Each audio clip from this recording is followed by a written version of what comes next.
I'm 24, female, and this happened at my old job. My mom decided that I needed a job, one that wouldn't cause much stress, interfere with school, and could keep me out of trouble on the weekends, so I elected to babysit for neighbors, cousins, and other families around my neighborhood. I was 17, I had a good time with friends, and it was the easiest way to make money. Seeing the kids' face light up when they would see me made the job that much more enjoyable, but the last group of kids I babysat were weird. I would watch them 4 days a week.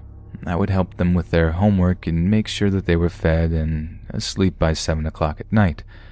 Things were great for the first few months, but I began to feel like they were imagining things or something, which is when things got weirder.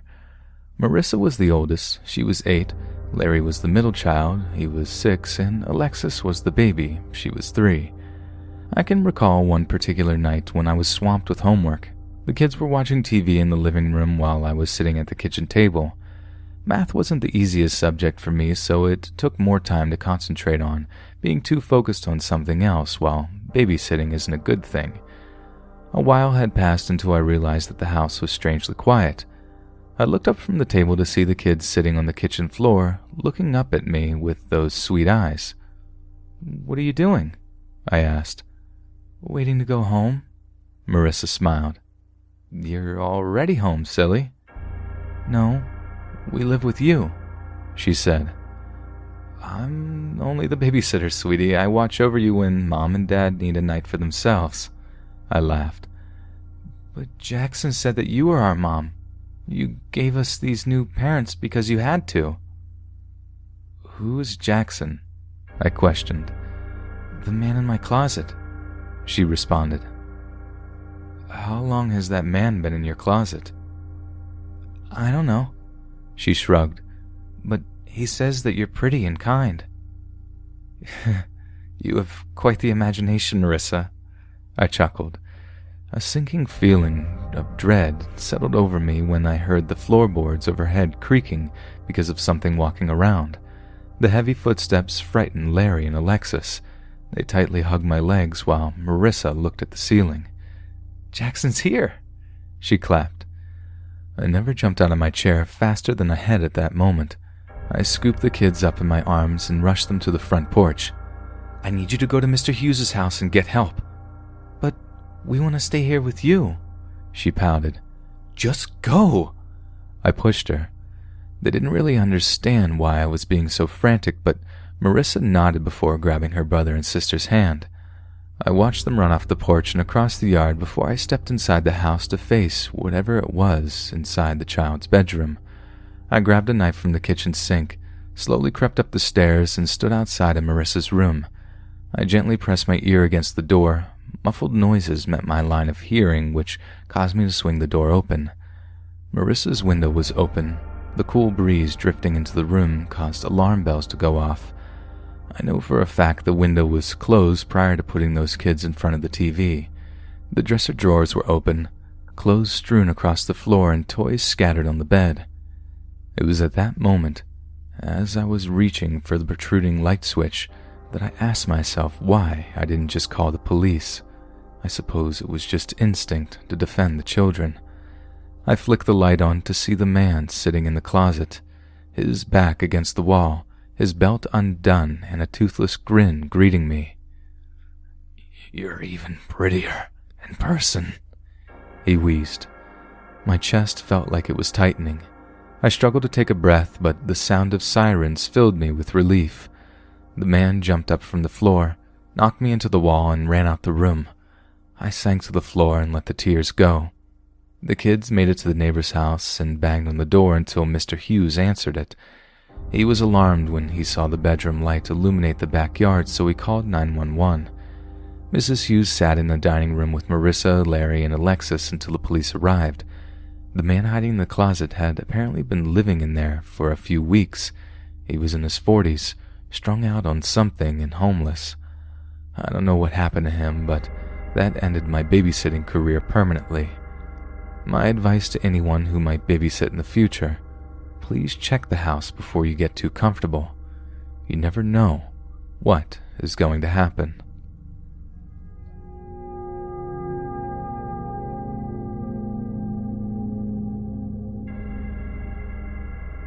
As any parent can tell you, leaving your children home with a babysitter is one of the hardest things you can do.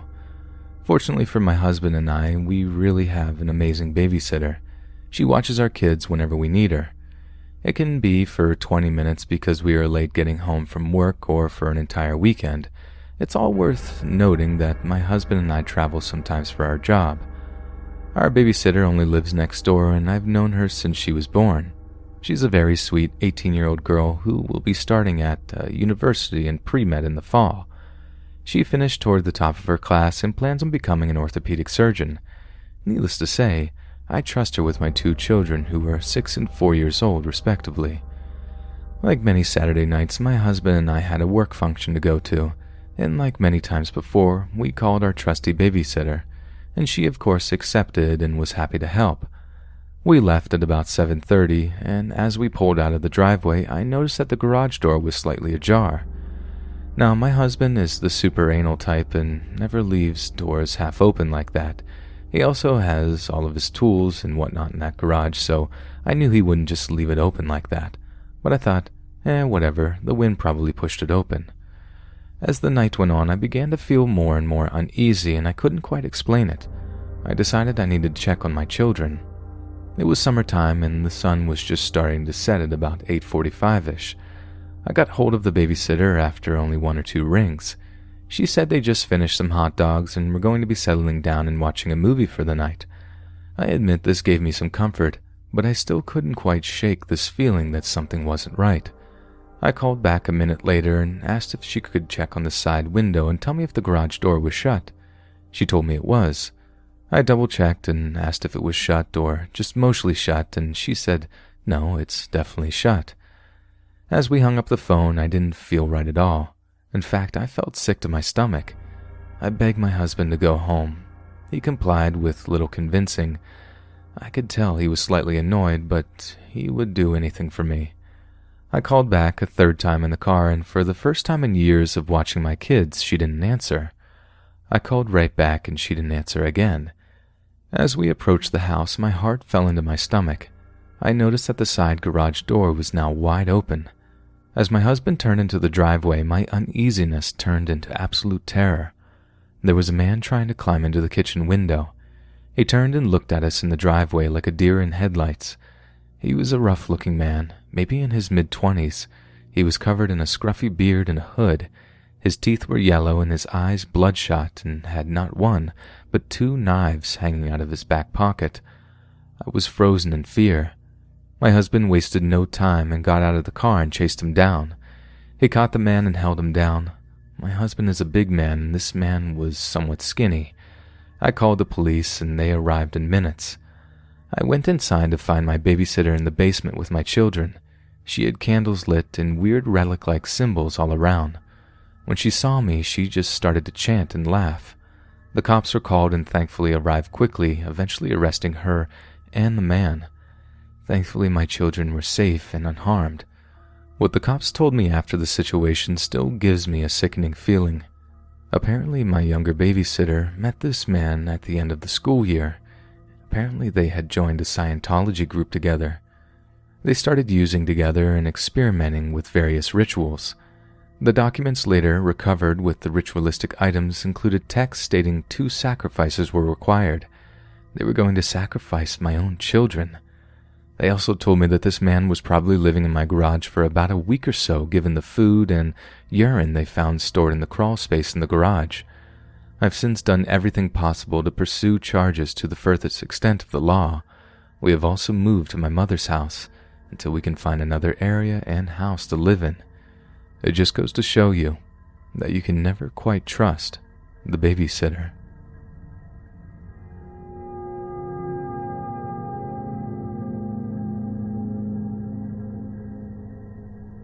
This happened to me approximately 18 months ago during my first year of college.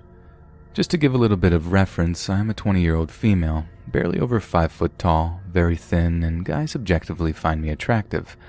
I tell you this because working in customer service, I am used to a mild flirting and attention from male customers. It has never really bothered me much before because up until this point I hadn't experienced anything creepy or abnormal. Coming from a large, low-income family, I've always been a hard worker and someone who is constantly looking for ways to make more money. During my first semester, I found a job at a local coffee shop which worked out perfectly.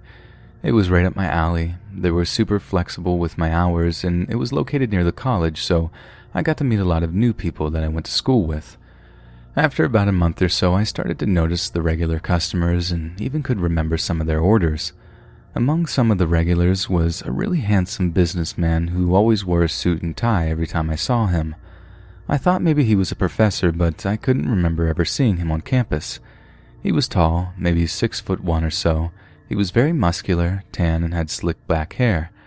I always waited on him, and he always flashed a smile and was very polite, saying thank you honey or sweetie, and would leave the store, sometimes leaving a sizable tip in the tip jar. He started to come in more regularly and actually came in every day for about 2 weeks, and then he finally spoke to me, and I mean actually spoke to me outside of just ordering coffee. He made some harmless joke and maybe a flirtatious comment. I don't really remember exactly, but he asked if I would perhaps be interested in babysitting his daughter this weekend. I really didn't know what to say as it was kind of out of the blue and he didn't even know me. He sensed my hesitation and said he didn't mean to make me feel uncomfortable, but his regular sitter canceled at the last minute and he had luck finding students at local businesses in the past. I guess because it was a smaller college town. Being a little naive and very eager to make some extra money, I accepted the offer and told him I would be willing to do so. I was always the type of person who always sees the best in people and never really focused on the negative, which in retrospect was not very smart.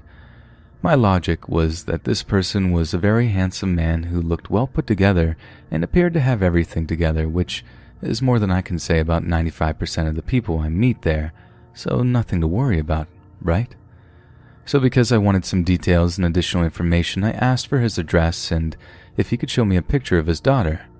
I was unfamiliar with his address and he said he didn't have any photos of his daughter on his phone, which seemed a little weird, but I didn't think much of it.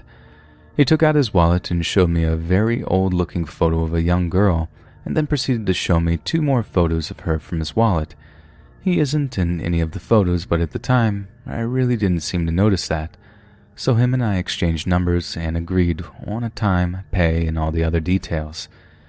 Later in the day, we started exchanging more details via text. He wanted me to come over at 8 p.m., which seemed to be a little late, but then I thought, whatever, the kid will probably be asleep and I can just watch Netflix or something until they get home. Easy, much-needed money for me, I thought.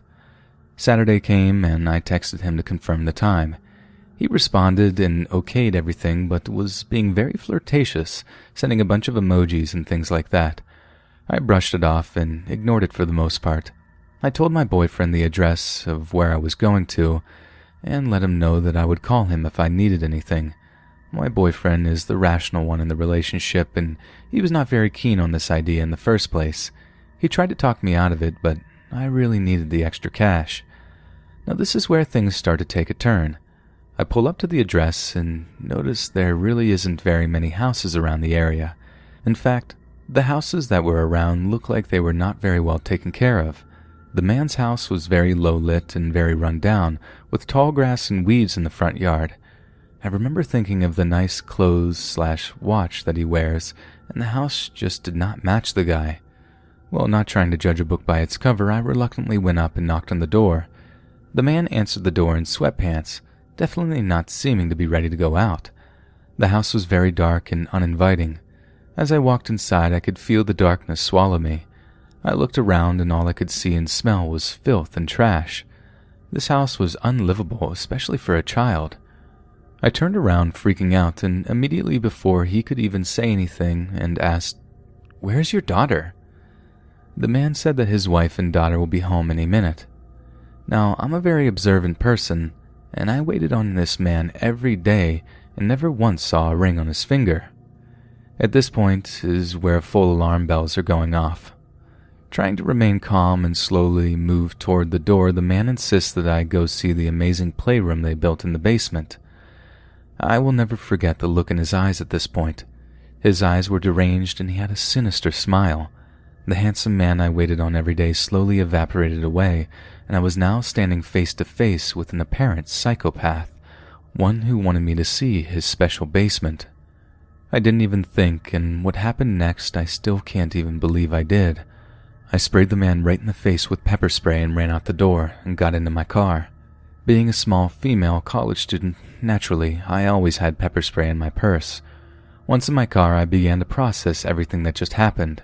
I started to shake and tremble and felt like I couldn't move. What happened next still sends chills down my spine. As I looked up through my rearview window, I saw the man full-on sprint out of his front door and get into his car. I peeled off so fast and drove straight to my boyfriend's house. Being the stupid teenager that I was, I never once called 911. I did text the man that night and told him I called the cops and would call them again if I ever saw or heard from him again. He responded with LOL in all caps. Barely being able to sleep at all that night, I finally managed to fall asleep at around 3 or 4 a.m. after being consoled by my boyfriend. I woke up at about 9 a.m. to a message that still haunts me to this day. Looks like I'll have to find another babysitter, with 2 winking emojis. I finally called the cops because I was petrified this guy would try and find me again. The police were able to track the number and actually found the phone. It was found in a dumpster near my boyfriend's house, but they were unable to pursue any further as he didn't really commit any crimes or commit any acts of stalking. My boyfriend did some research on the address of the home, and it was repossessed by the bank 3 years prior. All I can think about is the playroom and what could have been down there waiting for me. I let my manager at work know about this so he could try and get his face on the security camera the next time he came in, but thankfully, he never again came to that coffee shop. I've since moved home and transferred schools. This night changed my life. I went from a naive, innocent little girl to someone who became aware of the true monsters that exist in this world. Who knows if he is still out there trying to take advantage of a young woman like me.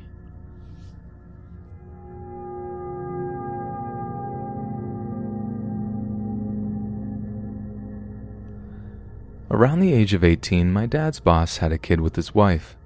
These people had it in their heads that the responsibilities of children wasn't enough to hinder their rights to party, and because my dad was completely subordinate to this guy, he offered me up as a babysitter to help solidify the possibility of getting a raise at the start of the new fiscal quarter next year.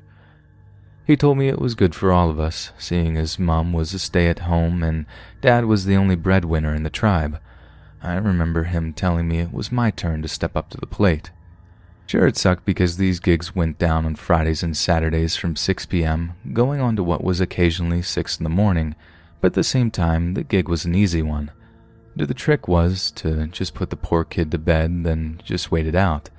These were opportune moments to get some homework done or study for exams or whatever other justification there was that seemed necessary to remind myself that I was sitting in this stranger's house while they were doing what someone at my age should have been doing. The unfairness only stung for a short period of time, but hey, my dad needed the raise, I thought. The gig played out the same way every weekend. My dad's boss and his wife dressed up and went to the clubs or whatever, and I was left on my own devices. The place was pretty nice, all things considered. They even had a 60-something-inch TV that had HBO, which was cool for catching up with Game of Thrones or what have you. But truthfully, I just sat on the couch and flipped through textbooks and fought the urge to pass out. Once the baby's down for the night, that's basically that. At first, I thought it would just be for a few weeks, but eventually it became months. Every weekend, without fail, I was sent to the O'Brien estate to take care of their infant daughter. There were a few times where I refused, that I had plans that I intended to make good on, and my dad was fine with it, at least up until he made the call to his boss. One terrible time later, I was right back on the couch staring at a clock, feeling my youth get siphoned out of me by total strangers. Praise the Lord for responsible adults, right? It's just completely mind-blowing how his boss somehow became my boss too, and all the while he shared nothing with me, saying he'd compensate my dad, who in turn would pay me, but of course he never did. "Hey Dad, you get that raise yet?" I'd ask each day. By the first week, it was a real question with a strong hope for a positive answer, but eventually it devolved into sarcasm until finally plummeting into malice. When the answer is always the same, you just know that you're blowing hot air. "He doesn't know how good he has it. I would retort every time to his justifications. I'm no genius by any stretch, but at least there's enough on the plate here to deduce that this was pure manipulation on his boss's behalf, and my dad being the essential breadwinner, there was no room for negotiation. He was caught, hook, line, and sinker, and now he can't seem to get out of it. I recall telling him to contact HR, but every time I'm met with a simple, "It's complicated" remark, his expression as sullen as a morning fog. Obviously, there was something else at stake here, some form of leverage that leaves my dad reeling across that thin line. For lack of a better word, the reason was political. He worked extremely long hours, ranging from 14 to 20 hours a day. Occasionally, he became a ghost for a week, rare sightings at 2 in the morning as I go to the bathroom for whatever reason that night. By the 8th week, he looked less like my dad and more like a hunk of beef jerky. The job was taking its toll, and yet no raise.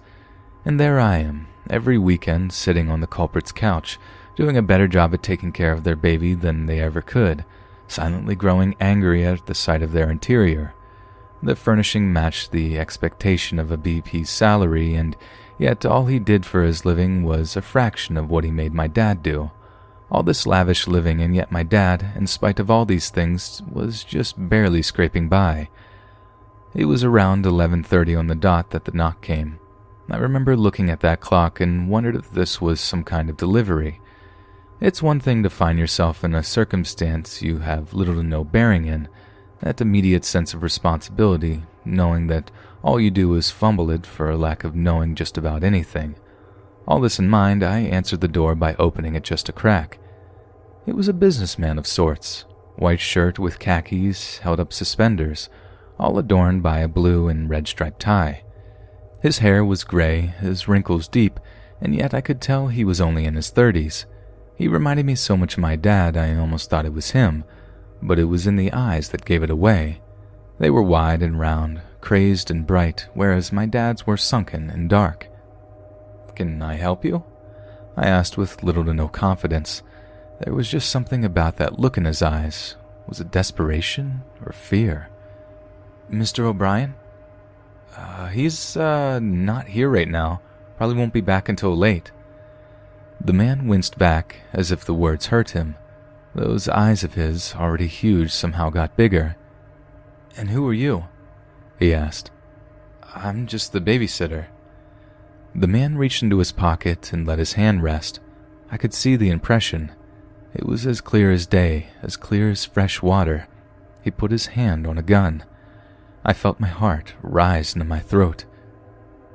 "Can you call him? I need to speak with him." "Yeah, sure, just stay right there." I quickly moved to shut the door when the man swiftly lunged his thin hand against the frame to stop it. I let out a gasp and felt my body turn into jelly in an instant and every part of me becoming utterly unstable. I wanted to tell him mean things, to demand him to leave, that he was horrifying, that I wish I never found myself being inducted into this terrible situation, that this was a feud between my dad and my boss and I was nothing more than a prop, that I had nothing to do with whatever was going on between him and me, O'Brien, and yet the only thing I could articulate was, "Huh?" It's true. You can be a hero in your mind, but the reality of it is that when things get real, most people just shut down. He must have seen it all. He let out an assuring grin and led his hand off the frame. "I'm sorry, miss. I didn't mean to scare you. It's fine, I'll wait out here." He took a step back, his other hand never leaving his pocket and never leaving the gun. "But please be quick about it. I'm in a hurry, you know." I closed the door and put my fingers in my mouth. It took everything in me not to scream. I was frantic at this point, recalling that my dad's boss left a number for his cell somewhere, but for the life of me I couldn't remember where. Was it reasonable to call it? Wouldn't it be safer to just call 911? I pulled out my cell phone and called my dad instead. Frantic and in tears, my whirlwind of emotions were streaming into the phone before he could even finish saying hello. How far into the explanation could I have gone? It couldn't have been that far because as soon as I started talking, the door was smashed open and the businessman bolted straight into the house. I saw that he was holding a revolver. He took one look at me and put one finger over his mouth and shushed me. "You can walk away from this," he said. "This is between me and Mr. O'Brien." I replied by screaming louder than I thought I ever could. The man threw his hands into the air and let out a groan of frustration and ran up the stairway opposite to the door he just kicked down, up the stairs where the baby was. I sat on the floor for a minute, hyperventilating and practically sobbing, the phone on the floor still open with Dad on the other end. But he went upstairs to where the baby was. He went upstairs with a gun. I immediately heard a door upstairs smash open, followed by loud cries of O'Brien's baby.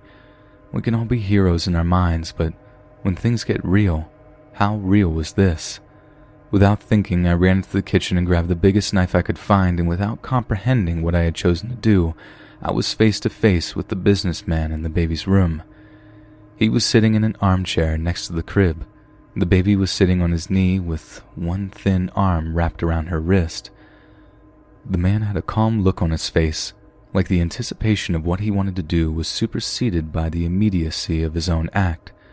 In his expression, it was clear that in his mind this was it, the moment that changed everything. In his other hand, he held the 6-shooter directly to the baby's head. "You can still walk away," he said. "No." The words came out like water from a bursting tank, swift, concisely, and with it, the relief of the pressure I was feeling through this whole ordeal. In its place was just a heightened sense of the situation. The room was quiet. The baby stopped crying and was instead just grunting and moaning, its bald head and beady round eyes darting in every which way. "How did you end up babysitting for the O'Briens?" he asked. "Just let the baby go," I demanded. "You look tired, you know. That's just the thing when it comes to people who work for Mr. O'Brien, though. I'll just assume you're the daughter of one of his workers, huh? Just let the baby go. What's your name?" "No." "Okay then. It's okay. I can imagine that you're a bit on the younger side. It's okay to feel the way you do. A baby's life hanging by the pull of a trigger. That's a good thing, kid. A very good thing." The clarity of it fell on me like a bag of cinder blocks. Of course it did. This idiot is a talker. He's got a lot on his mind. If I could keep him talking, maybe he'd have a crisis of conscience. He had a thing against O'Brien. Maybe we could meet in the middle on that. "He's my dad's boss." "Of course he is. And like everyone else he's destroyed, he's got your dad running ragged, reaching through him to make those he loves run themselves ragged as well. In your case, babysitting. Let me guess, you don't have a say anymore, do you? You feel like your life is losing its value, and yet your dad would lose his chance if you backed out. I've seen him do this to so many people before him. This is what he does. This is what he does. He destroys lives for his own gain. He's a monster." "Yes," I said assuredly, as I wasn't lying at all, even though it felt like I was. "He's a horrible person. You should see what he does to my dad. The hours he works, he's using him. The way he's using you, I assume." "Yes. He's used me. I worked first, second, third shift for him, coast to coast on the clock. We weren't underpaid, not exactly, but we weren't exactly receiving a livable wage. He gave us the hours, but he stiffed us on OT.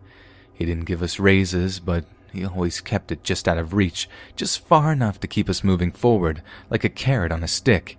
He had a way about him, you know. Silver tongue or whatever. Always promised us the future, if only we held on for a little bit longer.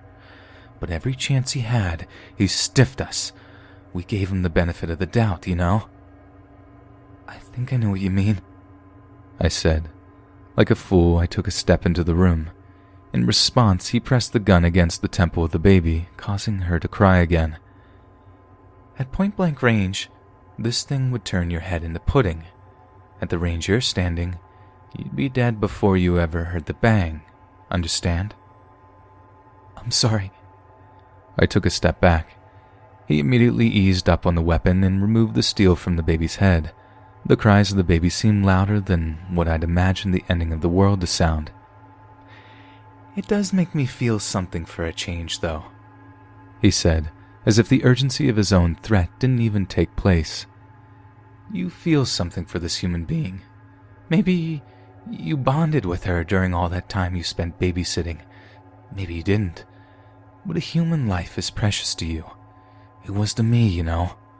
But to O'Brien, just a stat in a book, quantifiable, like a notch in the day trade, a variable in a trend, a sign of when to invest, when to sell. That's what we were to him, you know. Stock. That's all we were. I gave him my life, and all I asked him for in return was the right to live. I was weak. Maybe that's how he caught so many people in his employ. Weak people, desperate to find their life. The long hours, my baby on the way. The dream was coming true for me, and the wage increase. All I needed to do in exchange was a few favors here and there. Balance the books, work the numbers, things outside of the company. The favor I was gaining in this economy, it meant something. Why didn't you just quit? Anyone could quit at any time. You think I didn't look for a place? You think I didn't try? This is what he did. He used people. He knew they wanted out and gave just enough to compete with what little was available, and used the rest to spend us like dogs. But anything is better than what you described. Security at a Toys R Us sounds better than this. You tell your dad that. You tell him for me. You tell him that O'Brien is spending him like a bag of weed, smoking him up until he's nothing more than resin. Do you know what happens to me during these long hours? My wife left me. She took the baby, and she left. Do you know what happened then? Head-on collision off 55. The night was rainy, and she was tired and stressed. Stressed because she thought I didn't love her. Enough was enough for her. She had to give Cody a life that didn't involve neglect. She had an affair, you know, with that guy who did her taxes of all people. If I was there, I could have seen it, you know. The writing was on the wall, but I wasn't. I wasn't there. I was so busy trying to make the best from what I held dear that I pushed it away. And for what? This sociopath who uses people like rolls of toilet paper?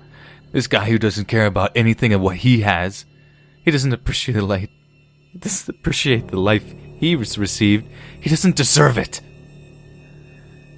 He pressed the barrel against the baby's head again.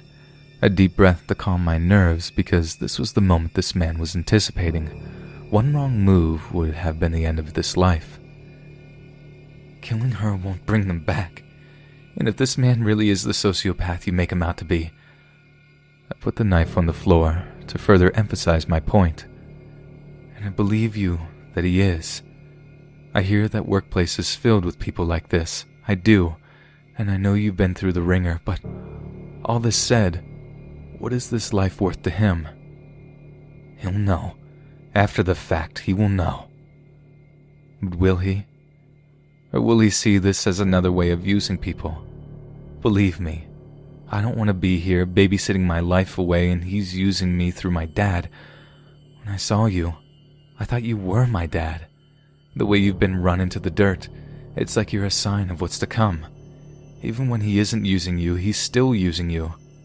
You said it yourself, the man doesn't value anything. Maybe not even this kid. Maybe he wants you to do this. It'll free him up to party. The man threw his head back and let out a loud laugh. Maybe it'll free you from this gig you've been forced into. Ever think of that? But you said it yourself. I value this child's life. The words must have held some kind of effect, because after I said them, the man stared into space for a moment, those bright eyes seemingly seeing something outside of reality. The thoughts were pouring into his head. And that's when our intimate conversation was abruptly interrupted by men screaming downstairs at the doorway that had been kicked open. "This is the police. We have cause to believe that there was a man with a gun in this house," they screamed. The man's eyes focused into reality once more, and my heart I swear to God, my heart stopped. It was a moment that could have stretched into eternity. Time just froze. That look on his face, tired, old before his old age, staring into space. You could almost see the wheels in his head turn as he came to the conclusion he had come to on what he had to do. Please, please don't. The man looked at me. Downstairs, the cops had begun their sweep of the first floor. We could hear more coming upstairs, seconds away, seconds too long. Listen, he said. As he slowly stood up, baby tucked in his arm, he moved towards me. Kid, you have my gratitude. I almost made a terrible mistake. Somewhere down the line, this kid will destroy this man, or so I hope. He put the baby in my arms, which I gladly took. I'm sorry you got dragged into this, he said, and then he put the barrel of his revolver into his mouth and pulled the trigger. The rest of this was a series of high adrenaline-fueled sequences of shuffled variations of lucidity.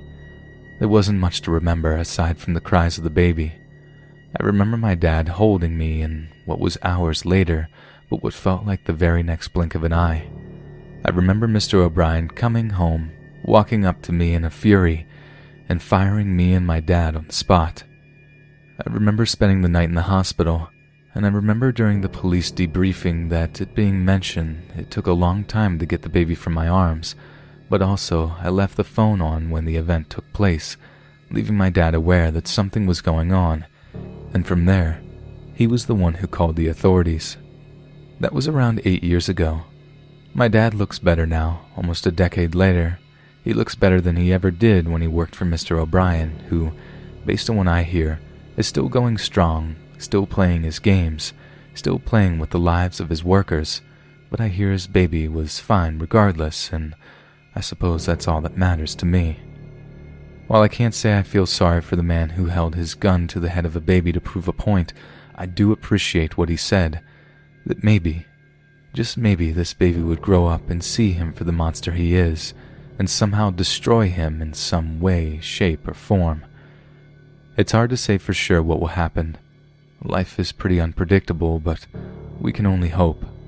A man who does this to people should at least reckon that maybe his tactics are questionable to say the very least, especially when the results are lying brainless on the floor of their infant daughter's bedroom. But for O'Brien, it wasn't even remotely effective. But I believe in karma, and I know he'll get his one day.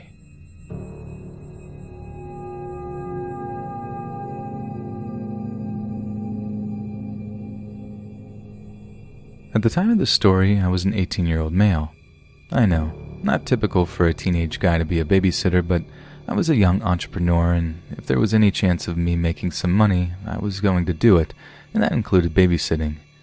Now, the incidents I'm about to describe to you from this night still haunt my dreams and probably will continue to haunt me my entire life.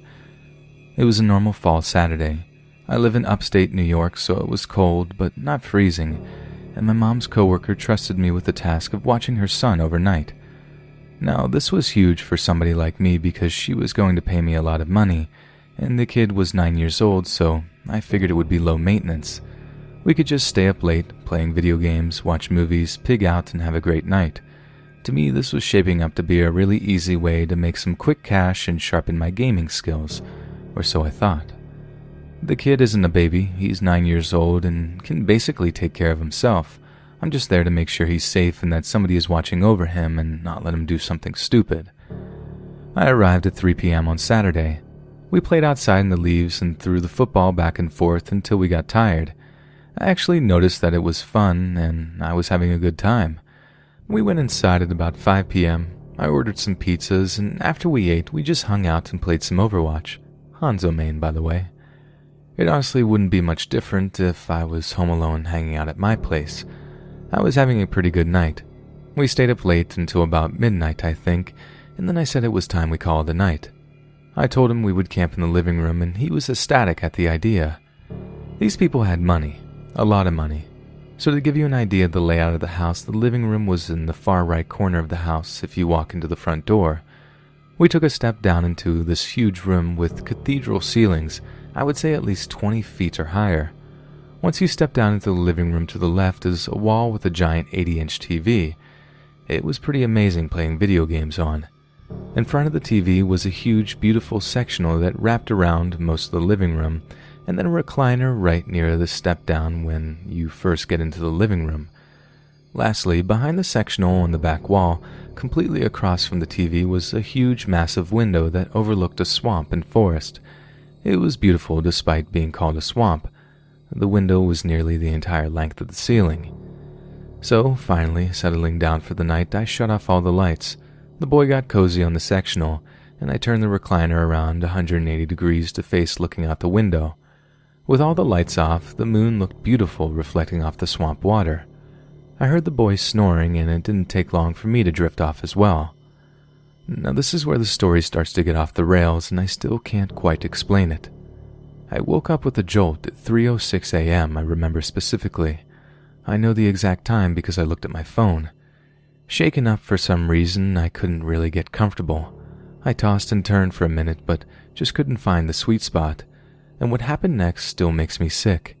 I decided to stare out into the swamp to try and relax, and what I saw began to make me tremble. A figure, standing right outside in front of the swamp. Not moving at all, the black silhouette looked like a statue. I was completely still, starting to quietly panic if this figure could see me or not. I looked back and the boy was still sleeping on the couch. Before I could look back at the man, I hear a knock at the door. This couldn't be happening, I thought. Not here, not to me. I slowly made my way down the long hallway and looked out the side window. There wasn't anybody at the front door. I felt a very short moment of relief until I remembered the figure outside, and the terror came back to me. As I slowly made my way back into the living room using only the bright moonlight as my guide is when I began to truly panic. The boy was standing on the back of the couch staring out the window with his arms wide open. What is happening? I ran into the room as fast as I could in hopes that the dark figure didn't see the young boy. As I grabbed the boy to help him down, he didn't even flinch or move. It was like he was frozen or something. I said his name a couple of times to try and wake him from his trance, and instead of waking, he just looked up at me and smiled and said, "He's back." I looked out the window and the dark figure began to sprint toward the window. Terrified, my instincts just kicked in, and I ran out of the living room into the hall and turned into the father's office and locked the door. It was at that moment I realized I left the boy out there in the living room. I left him there with that sprinting shadow man. My fear got the better of me and I just ran. What a coward, I thought. After what seemed like hours, but in reality was only maybe seconds, I decided to go and get the boy, and my cell phone which I left in the recliner so I could call the police. I opened the door slowly, and there at the end of the hall was the boy. I could barely make out the details of his face with the moonlight, but he looked as if though he was smiling. He was standing stiff with his arms hunched over, and had something in his hand. I can't be certain what was in his hand, but it shined like a knife. I immediately turned around and went back into the office. The wall clock said 3:17. The horror I had endured was barely 10 minutes, but it felt like hours. I stayed there hiding under the desk, crying for about an hour. Now I was a big, strong football player. Cowering in a ball and crying was not something I did ever in my life. At about 4:25 a.m. I opened the door. The boy was lying in the middle of the hallway where he was standing an hour ago. I slowly made my way to the boy. He was breathing and seemed to be peacefully asleep. He had no knife or anything of the sort in his hand or around his person. I was 100% sure he was holding something. I took the boy into the office with me and shut the door. I stayed up watching the door and the boy until the sun started to come up. At shortly after 6:30, I opened the office door again. I took the boy and placed him on the couch. I began to calm down a little bit, but I was not going back to sleep. I couldn't comprehend what I saw. The whole event seemed more like a nightmare than something that could actually happen, and I often wonder if maybe it was. The boy's parents were supposed to be home at noon. At 11 a.m., the boy was awake. We had some cereal, watched YouTube on the smart TV. He laughed and joked with me and said how much fun the night was. He asked if I could stay over again, and I of course smiled and said, "Yeah, buddy, we'll see." Could this kid really not have any memory of what happened? I just endured the worst night and most terrorizing night of my entire life, and this kid can't remember anything. Shortly before noon, I got myself all ready to go home. The boy started playing video games, and I told him I would be right back. I went outside using the back door and approached the front of the pond, and what I saw almost made me collapse in fear. Right where I saw the figure standing the night before were 2 muddy footprints, and the footprints made their way all the way to the window where I saw the man run. I followed the footprints all the way to the front door, and there by the door was a kitchen knife. I couldn't explain it, and still can't. I brought the knife inside and said goodbye to the boy. His parents arrived and paid me. I couldn't bring myself to telling this to the parents, as I myself didn't even know if it was truly reality. I left so fast, and I couldn't get the images of that night out of my head. I don't sleep well anymore, and I'm not sure if I ever will. But one thing is for sure, I will never babysit again.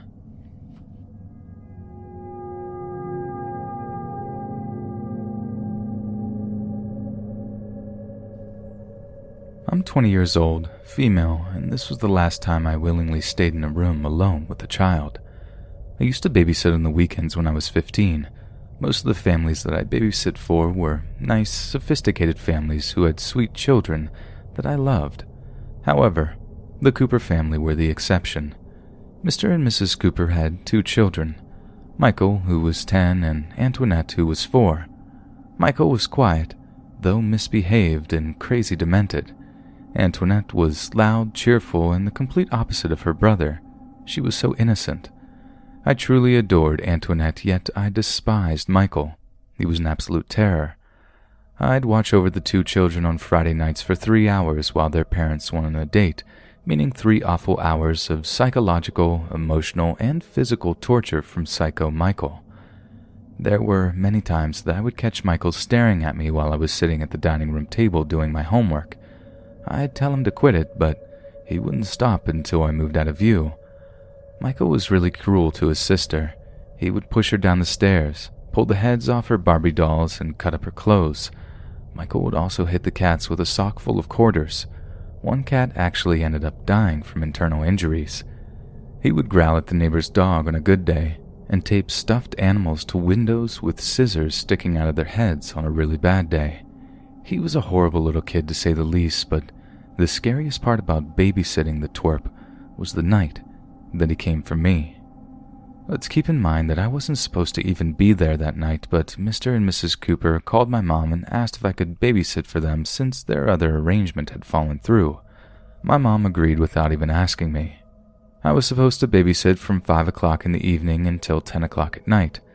It was storming out, so the television had no signal, and my cell phone didn't have any reception, and Antoinette was staying with her grandmother, leaving me alone with the psycho child for 5 whole hours. I'm glad to say that the first few hours went by pretty quickly and without incident. He was fed, bathed, and put to bed at around 8. Michael had fallen asleep the instant his head hit the pillow. I breathed a sigh of relief and lay down on the couch with headphones in, not knowing it would be a mistake. The music was loud enough to drown out any other sounds. I stared at the ceiling for a while because there was no use in trying to delve deep into the realm of social media. I drifted to sleep at some point only to be scared awake because of an intense pressure resting on my throat. Michael was standing over me with a wide smile, gripping the handle of a kitchen knife. I wasn't able to ask what he was doing due to the sudden fear that filled me. He pushed the blade harder and harder against my neck until I could feel a burning sensation. He laughed maniacally before running out of the room. I wiped the small amount of blood from my neck while searching the entire house, only to panic when he was nowhere to be found. The sound of the cat screeching caused a breath to hitch in my throat. I quickly grabbed the baseball bat from the linen closet and hurried up the stairs. My hand hesitantly grabbed the doorknob to Michael's bedroom. I pushed the door open, which I still regret to this day. My screams of terror were drowned out by his laughter. Michael was sitting in the open doorway of his closet, with the carcass of the cat lying in his lap. I really do wish I could say that the horror had ended there, but it didn't. No. That twisted boy chased after me, attempting to slice my back open with every step he took. The deranged psychopath managed to get close enough to plunge the knife into my shoulder. Needless to say, I ran out of the front door and didn't stop until I was hunched over trying to catch my breath, a block away from the police station. I packed up my things a few months after that, moved into an apartment with my now husband 1,000 miles away from the town that I grew up in. I had to move 1,000 miles away from Psycho Michael in order to feel safe, but even that made me crazier. I attended therapy for several years afterward. I couldn't sleep without the lights on because the image of him holding a dead cat had permanently seared itself into my mind. I was paranoid for months, afraid that he would jump out from behind a corner, and yet I still harbored the idea of having my own children one day. Truth be told, I honestly did care about the Cooper kids, but after the injuries I suffered, physical and psychological, my parents and I had no other choice but to press charges, at the very least to pay for medical bills and counseling. Michael, being as young as he was committed to a psychiatric treatment in juvenile detention for nearly 3 to 5 years from what I heard. But after all the legal processes were complete, I couldn't bring myself to digging any deeper as to not relive that memory. Looking back on the incident now makes me feel silly for even being scared of a 10-year-old. It's strange how life works sometimes. It's strange how I just froze there. I eventually realized that I don't want children, and I absolutely refuse to babysit for anyone.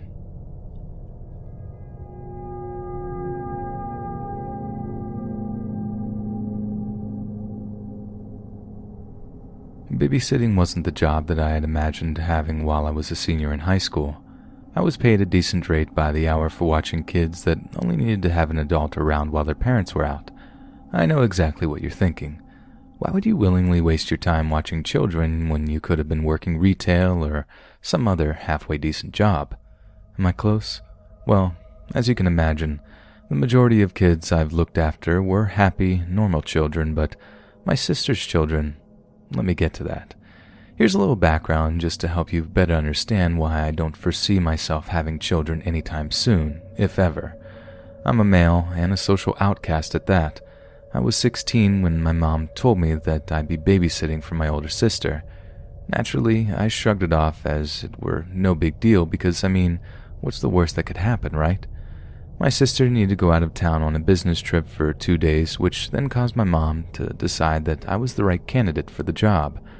I learned very quickly that kids are hungry literally every 5 minutes, and they have no respect for the babysitter, and they are totally out of control without their parents around. That was a bummer. Kids are perceived as sweet, innocent, and all-around pure, yet I have first-hand experience on just how truly creepy some kids can be. I have been around my nieces and nephews dozens of times before, so there wasn't any reason for me to think that they were a bit peculiar, aside from the fact that I walked in on Nat, short for Natalie, attempting to sacrifice her sister to the devil in order to bargain for immortality by shoving Lux's hand into a blender. Luckily, I was able to pry her away from the blender before she could turn it on. I had been watching them for less than 20 minutes when that incident occurred.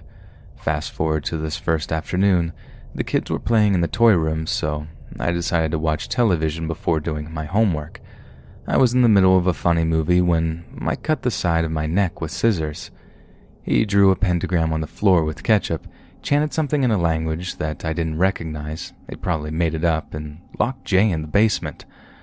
Tony was the good kid who explained that Mike was trying to summon a demon, someone that is close to the devil so that he could bargain Jay's soul for immortality. Mike angrily hissed at me when the plan didn't work. I swear to God, those freaking creepypastas they watch really don't help them. It was then that I learned that they had a crazy obsession with vampires. The need to be immortal and trying to draw blood from people is their way to fulfill the desire to be like the people in movies or books. These kids were actually trying to figure out ways that they could become immortal without having to stay so small for all of eternity. I thought that was a bit unhealthy. I still have no idea how the internet or horror movies, when their parents weren't looking, really activated this, but I'm honestly still scared of what could have happened. Nat was the eldest child. She was the bad influence on her siblings.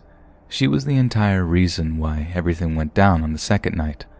I was studying for a calculus test that I had the next day. The kids were supposed to be playing in the backyard, which was the mistake. All I really remember about studying is that I had been exhausted from chasing around those brats the night before because I ended up falling asleep at the kitchen table. I woke up sometime in the afternoon with my hands and feet tied to a metal pipe in the basement, while my deranged nieces and nephews stood over me with a weird look in their eyes. I struggled for a good 10 minutes to free myself from that stupid rope as they chanted some weird language again. I assumed that they were really trying to sacrifice me. However, I was relieved when I saw one of the cats knock a candle off the windowsill. The carpet and lengthy silk curtains immediately caught fire, which caused the kids to untie me. We rushed out of the house and to safety just in time to watch the house burn, literally to the ground. I stood motionless for what seemed like hours before eventually the police were called by the neighbors. I called my mom to come get the kids before being questioned by police for over 3 hours. The detective that was interrogating me surely was about to arrest me, but the fire department later ruled that the fire was an accident. My sister angrily barged into my room once she arrived home and informed me that I was no longer allowed to babysit her kids again, and literally almost beat me senseless if it wasn't for my parents stopping her fury. I cried tears of joy at the news and never babysat again. I tried to explain the story to both the detectives and my family, though my nieces and nephews' stories all apparently corroborated against my own, and there was nothing I could do. Needless to say, I never visited their family again, both by being shunned and by choice. Natalie and the other kids all grew out of the vampire phase from what I heard once they hit junior high, and acquired less creepy, less dangerous interests. I'm 28 years old now, incredibly far away from my family, married to the most amazing woman, yet I still refuse to think about having children. You never know what they're going to get into. Hey friends, thanks for listening. Be sure to subscribe and click that notification bell to be alerted of all future narrations. If you got a story, be sure to submit them to my subreddit, r/letsreadofficial, and give and receive feedback from the community, and maybe even hear it featured here on the channel.